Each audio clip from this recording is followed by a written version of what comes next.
Welcome to Dungeon Academics. My name is Thomas and I will be your instructor. I am continuing with my series of less produced videos. That's the LPV. This is the 6th in the series and the 1st of 2025. It is New Year's Day today, so Happy New Year. Or is it? This ties into the topic that I would like to talk to you about today, and that is familiarity. This is as much part of world building as game mechanics. So Bob World Builder, if I'm stepping on your toes slightly, sorry about that. But I'm going to take this from a more mathematical perspective. And this also ties into a video from Dungeons & Dragons Deep Dive that Colby put out recently when he was getting stick about using the metric system. Don't worry, this will all tie together. In Lord of the Rings, the Fellowship of the Ring, when Frodo Baggins is injured by the Ringwraith on Weathertop and taken to Rivendell to be healed by Elrond, he spends an undetermined amount of time unconscious, and when he wakes up he finds Gandalf, who tells him that it's the 24th of September at 10 o'clock in the morning. The 24th of September. So does that mean that Middle-earth uses the same calendar that we do? It is specified in various places that they have a 365-day year that is split into 12 months of about 30 days each on average. I find it interesting that he picked September and not August or July, because that would have implied the existence of Julius and Augustus Caesar in Middle-earth. But September, meaning the 7th month of the year, okay, it's the 9th month for us, was convenient because everyone understands what it means. It's early autumn, summer is over. Having a degree of familiarity with systems that are built into the society of the game that you are playing in is a really useful tool. So, Happy New Year, or is it? Most of the countries around the world agree that the year is 2025 and it has just started on the day that I'm recording this video. But that is not universally true. Large swathes of the Islamic world have their calendar at the moment in the year 1400 and something. The North Korean and Japanese calendar, the Indian traditional calendar, all give different dates as well, different years as well. And different cultures have different times for the start of the new year. A Chinese Lunar New Year is a huge celebration in that part of the world. So not every country agrees on what the date is or even what the year is. And we have different calendar systems used around the world, though the 12-month January through December calendar is the one that is used most internationally. We do all seem to agree that there are 24 hours in a day and each hour is split into 60 minutes and each minute is then split a second time into seconds, hence the name. There are a few exceptions to that. Some traditional Japanese temples use a system where the day is split into 12 blocks rather than 24. But over most of the world, 24-hour day clocks are quite common. I believe that's probably a throwover from the mechanics of imperialism, to be honest. The two driving forces for accurate timekeeping have been navigating at sea and railway timetables. In order to navigate at sea, you need to have a reliable measure of time, so you can calculate distance travelled, and mechanical watches were primarily developed so people could keep accurate time at sea.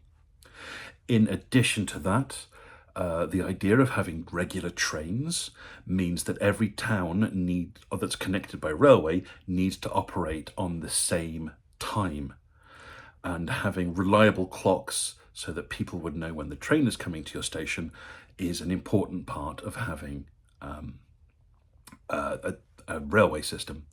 So as areas around the world were colonized from Europe.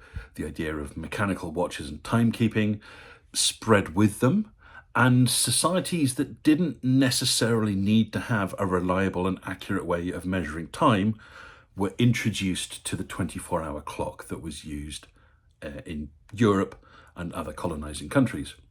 And then when the railways spread from around the world, being built by European powers, the time system was further reinforced. So 24-hour time is really useful that we all have the same system there. If you are building a game world, you should think very intensively about whether you want to change this or not. Having a degree of familiarity with the seasons, with the months of the year, the days of the week, the way that these time structures fit together is really useful for players. And changing this should only be done if there's a very good reason. A campaign that I'm playing in at the moment does not use a 24-hour day.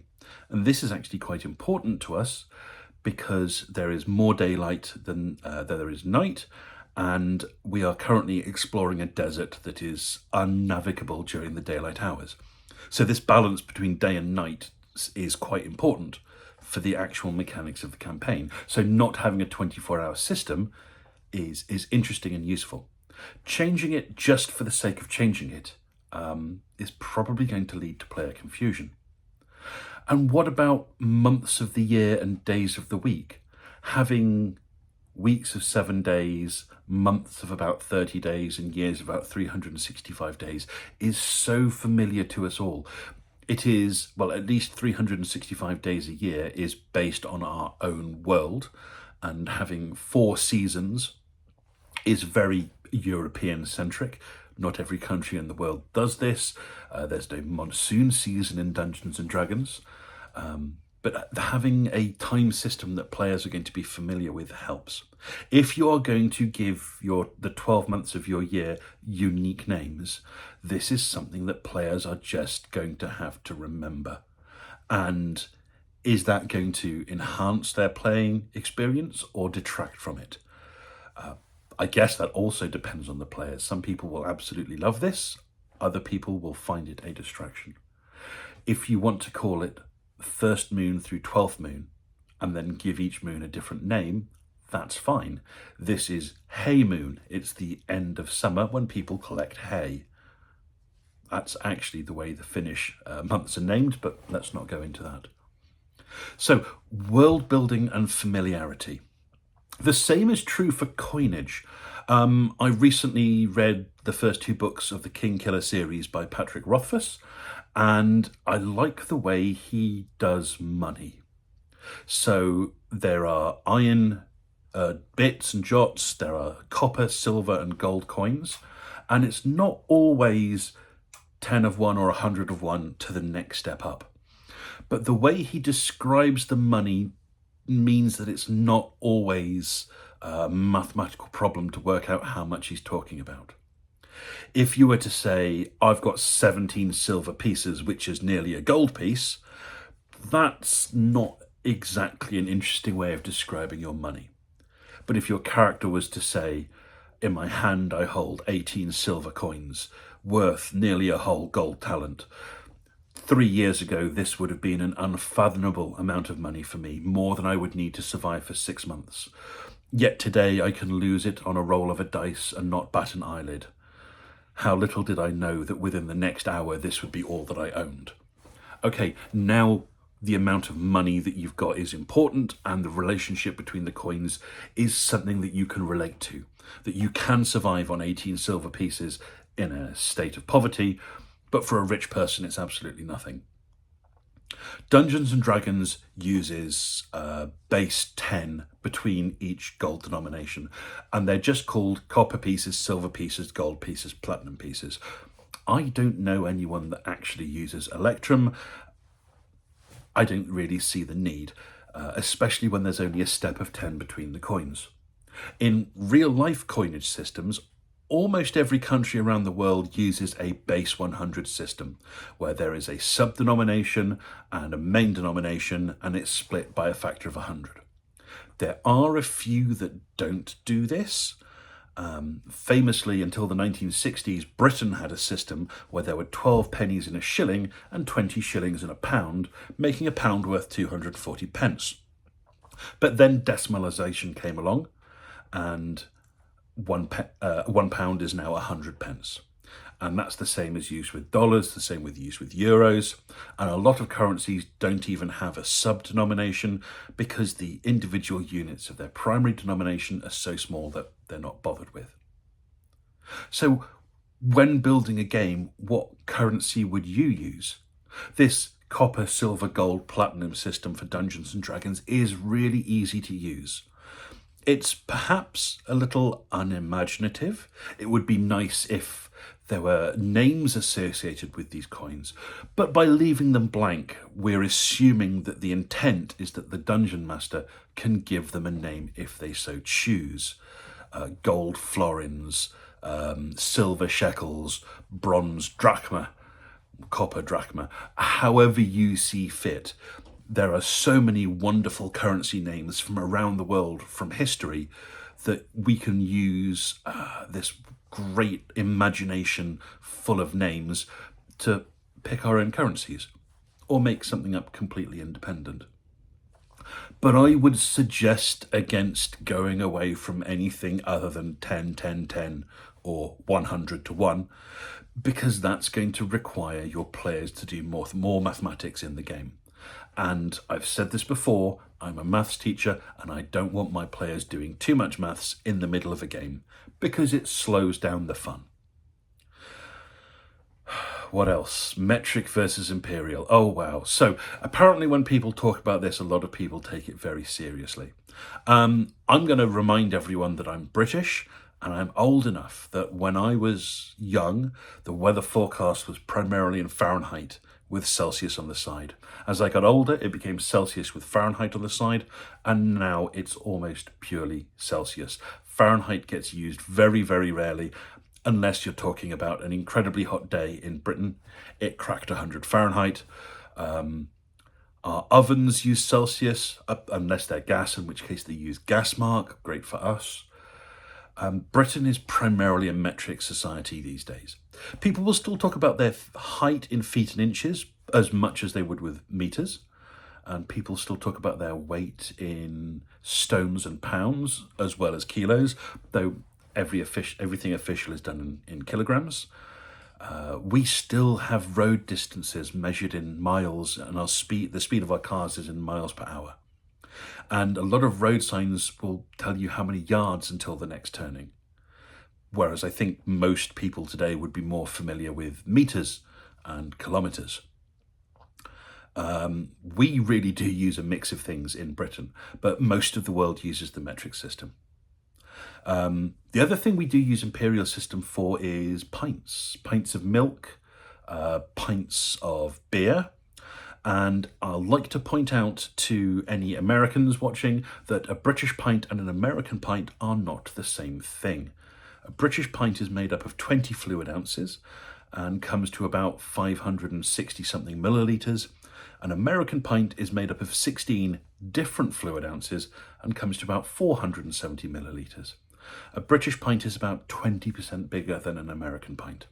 So in The Lord of the Rings, when one of the hobbits turns up with a pint of beer and says, "This is a pint," let's assume they're talking about a British pint, because then it's even bigger and that makes it funnier. Of course, this means that British gallons are different from American gallons. And when we talk about fuel efficiency, if we're talking about miles per gallon in Britain, we're using the same mile, but we're using a different gallon, because of course we are. What system should you use in games? Well, this isn't the same as saying what system is the best system. And when determining what system to use in games and what system is the best system, the two first questions to ask are, what system does everyone else use around you? And what system are you most familiar with? Because those are the systems that are going to be the best ones for you to use. From a purely mathematical and independent standing point, the metric system must be better. If you were to introduce units to a society that had never had any contact with Earth before, the metric system would be easier to teach them. Imagine trying to explain why there are 3 feet in a yard, but there are 8 pints in a gallon. There are 12 inches in a foot, but there are 14 pounds in a stone. There are 16 fluid ounces in a pint unless there are 20 fluid ounces in a pint. All of these numbers are chosen fairly randomly. Not randomly, they're fairly arbitrary. Whereas with the metric system, it's just 10, 100, 1,000, easy. But whatever system you are familiar with is probably going to be the one that you want to put in your game. For example, Warhammer, one of Britain's great exports, is done in inches, unless it's being translated, and then it's translated into a metric system. I should have actually looked for this before I recorded this. I have random distance dice for Warhammer, and I have European versions that are in centimetres, and I have British versions which are in inches. And it's just 2, 4, 6, 8, 10 misfire, whereas the metric version is 5, 10, 15, 20, 25 misfire. So it's easy enough to translate between the two. Baldur's Gate 3 allows you to use feet or meters in all your distances. And I think it is important to bear in mind what your audience is going to be familiar with. I've been playing Dungeons and Dragons with a group of people from Finland, and if I say something is 2 miles away, they're going to say, I don't know how far 2 miles is. If I tell them it's 3.2 kilometers, they have a really great idea. They have a natural understanding of what 3.2 kilometers is. On the other hand, if you tell a group of Americans that something is 400 meters away, they might look at you with a blank face. But you could point out that that's 440 yards or 2 furlongs or a quarter of a mile. And hopefully at some point you're going to hit something they understand. You might have to describe it as 3 2/3 football pitches. I think that's about right. But you get the idea. People are familiar with different units. If you are making a game that is primarily going to be for an American audience, you want to use a system of measurements that they're familiar with. If you make up your entire new system of measurements, every single thing they do becomes a maths lesson. And the familiarity with the US customary and British imperial system that many people in America have already makes it a better choice. Alternatively, if your audience is international, definitely go metric, or be prepared to translate between the two. I have a habit when I'm posting things on Reddit that if I put a unit in metric, I'll make note of what the imperial unit is and vice versa, because I'm not going to assume that someone I'm speaking to is familiar with one system. They could be using the other one, so I want to make sure they understand what I'm talking about. And it's not that difficult from a writing perspective to bear that in mind. So, metric or imperial. God, I wish I could edit that out, but I can't. Metric or imperial, it doesn't matter. What matters is familiarity. The same goes for calendars. The same goes for coinage. And from coinage, we get this basic understanding that gold is more valuable than silver, and silver is more valuable than bronze, and bronze is more valuable than iron. Is that true? If you want to change it, you better have a very good reason to. Anyway, that's this video. I want to wish you Happy New Year again. I'm really enjoying making these videos. I'm still pushing for 50 subscribers so I can beat my friend Max in his race, because he's trying to get to 50 on Twitch. He's son of Hanno. Check him out. But thank you for being here. Thank you for listening to me talk about units. As you can understand, as a maths teacher, I could have spent hours and hours talking about how ridiculous some units are and the stories that come from them. Some of them are fantastic, but that's not why I'm here today. So, thank you for listening and enjoy your next game, whatever it may be.